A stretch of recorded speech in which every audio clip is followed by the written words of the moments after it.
ఉన్న బంగారాన్ని విడిపించి ఆ రోజు ఆన్లైన్ రేటుకే మేము కొంటాం. Sharma gold company. నమస్కారం, సుమన్ టీవీ ప్రేక్షకులకు స్వాగతం. ప్రస్తుతం మనతో పాటు ఉన్నారు శ్రీచక్ర పీఠ వ్యవస్థాపకులు, అలాగే ప్రముఖ జ్యోతిష పండితులు, మనందరికీ సుపరిచితులైనటువంటి డాక్టర్ ప్రదీప్ జోషి గారు మనతో పాటు ఉన్నారు. ఈ క్రోధినామ సంవత్సరం 27 నక్షత్రాల వారికి ఏ రకంగా ఉండబోతుంది ఏంటనే విషయాన్ని తెలియజేసేందుకు గురుగారు నమస్కారం. శ్రీమాత్రే నమః. మీ జన్మ నక్షత్రం ఇంపార్టెంట్. ఇప్పుడు నేను చెప్పేది ఏది జన్మ నక్షత్రం, నామ నక్షత్రము కాదు. నామ నక్షత్రం వేరు, జన్మ నక్షత్రం వేరు. నామ నక్షత్రానికి ఏ రాశి ఫలాలు గాని ఏ గోచార ఫలితాలు గాని వర్తించవు. పేరు పేరే, పేరులో కొంచెం బలం ఉండాలి, అంతకు మించి ఏం లేదు. అది న్యూమరాలజీ అనుకోండి. మిగతాదంతా కూడా ఇప్పుడు నేను చెప్పేటువంటి నక్షత్ర ఫలితాలు ఏవవుతున్నాయి నామ నక్షత్రాన్ని బట్టి, సారీ నేను చెప్పేటువంటి పరీక్ష ఏవైతే నక్షత్ర ఫలితాలు ఏవైతున్నాయో ఇవి జన్మ నక్షత్రం అయితే తెలుసుకోవాలి. మీ జన్మ నక్షత్రం మీకు తెలియదంటే నా వెబ్సైట్కి విజిట్ అవ్వండి. అక్కడ మీ date of birth, time, place అన్ని కూడా ఎంటర్ చేయండి. మీకు మీ యొక్క జాతకం మీకు ఈమెయిల్లో PDF రూపంలో వస్తుంది. ఇది 500 పేజీలకు పైగా వస్తుంది. డే టు డే రిపోర్ట్ తో సహా వస్తుంది. అంటే ఈ రోజు ఏం జరగబోతుంది, రేపు ఏం జరగబోతుంది అనేది సూచన ప్రాయంగా డే టు డే రిపోర్ట్ తో సహా వస్తుంది. సో అది మీరు స్వీకరించవచ్చు. మీ జన్మ నక్షత్రం అక్కడ నుంచి తెలుసుకోండి. పేర్లను బట్టి ఇప్పుడు శ్రీనివాస్ అని పేరు ఉంటుంది, అందరూ తులారాశి అని చెప్పేస్తారు. కాదు. ఇప్పుడు వెంకటేష్ అంటారు, వేవో కాకి మృగశిర నక్షత్రము అంటే ఇది మిథున రాశి అని చెప్పేస్తారు. కాదు. సో ఇలా పేరును బట్టి మీరు రాశులు చెప్పుకోకండి, నక్షత్రాలు చెప్పుకోకండి, దాని ఫలితాలు ఉండవు. సో ఇప్పుడు ఈ సంవత్సరము క్రోధినామ సంవత్సరంలో ఒక్కొక్క నక్షత్రం వారికి ఎలా ఫలితాలు ఉన్నాయో చెప్తాను. అందరూ జాగ్రత్తగా వినండి. మీ జన్మ నక్షత్రాన్ని బట్టి మీరు నోట్స్ రాసుకోండి. గురుగారు, శ్రవణ నక్షత్రం వాళ్ళకి ఈ క్రోధినామ సంవత్సరం ఎలా ఉండబోతుంది? వాళ్ళు ఎటువంటి ఇంకా పరిహారాలను పాటించుకోవాల్సిన అవసరం ఉంటుంది? వారి స్వాభావికంగా వాళ్ళు ఏ రకంగా ఉంటారు? వాళ్ళు శ్రీ గురుభ్యో నమః, శ్రీమాత్రే నమః. శ్రవణ నక్షత్రం, శ్రవణం అంటే ఏంటి? వినడం.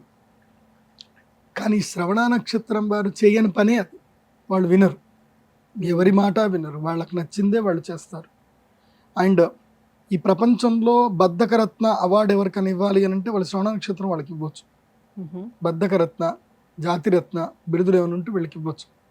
ఎందుకోసం అంటే వీళ్ళ జీవితంలో mentally very strong, psychologically very strong, and they are having very good plans.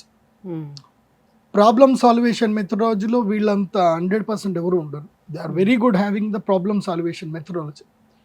ఏ సమస్యకి ఏ పరిష్కారం చేయాలి, దేనికి ఎప్పుడు చెక్ పెట్టాలి, ఎవరిని ఎప్పుడు కదిలించాలి, ఎవరిని ఎప్పుడు ఎలా వాడుకోవాలి వీళ్ళకు తెలిసినంత ఎవరికి తెలియదు.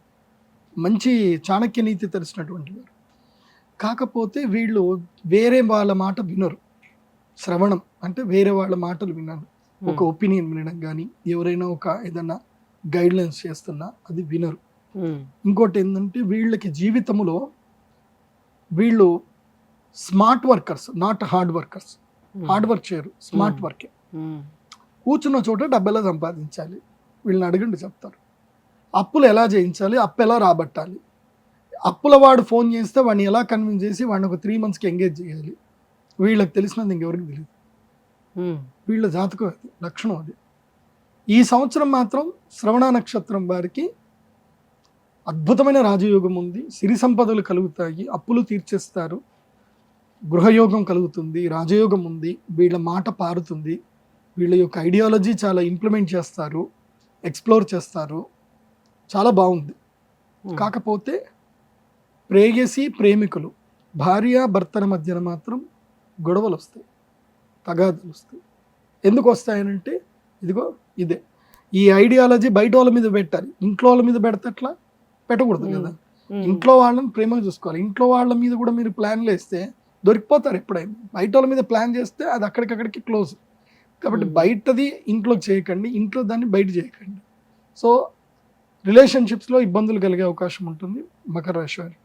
సో ఈ వీళ్ళ మకర రాశిలో కిందకి వస్తుంది. కాబట్టి ఇంకోటి ఏంటంటే శ్రవణ నక్షత్రానికి మెయిన్గా ఏంటంటే వీళ్ళకి ధనయోగం అయితే సంవత్సరం చాలా బాగుంది. డబ్బును కాపాడుకోవడమే ముఖ్యం, కానీ డబ్బు అయితే వస్తుంది కానీ కాపాడుకోలేకపోతారు. ఇలా వస్తుంది అలా ఖర్చు అయిపోతుంది, ఇలా వస్తుంది అలా.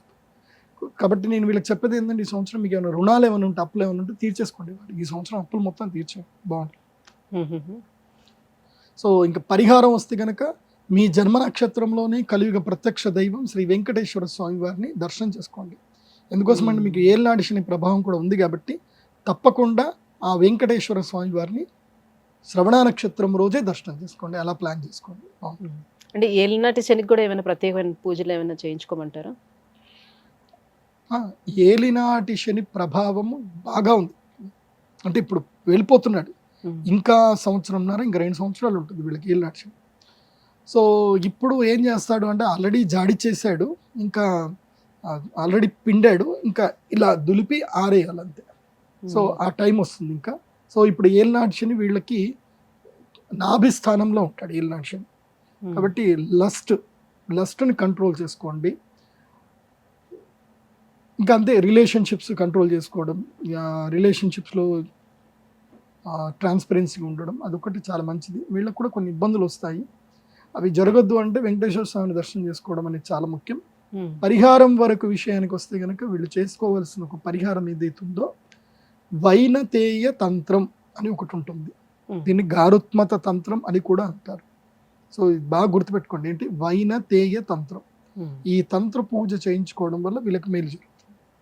లేకపోతే అలాగే వెళ్తుంది ప్రకృతి, గ్రహాలు మారినప్పుడు ఎట్లుంటాయి అట్లా అనుభవించాలి, పోవాలంతే. కానీ ఈ సంవత్సరం అదృష్ట జాతకుల్లో టాప్ 15లో వీళ్ళు ఉన్నారు, టాప్ 10 టాప్ 15లో ఉన్నారు. ధన్యవాదాలు గురుగారు. శ్రవణ నక్షత్రం వాళ్ళకి ఎలా ఉండబోతుంది ఏంటనే విషయం తెలియజేసినందుకు ధన్యవాదాలు.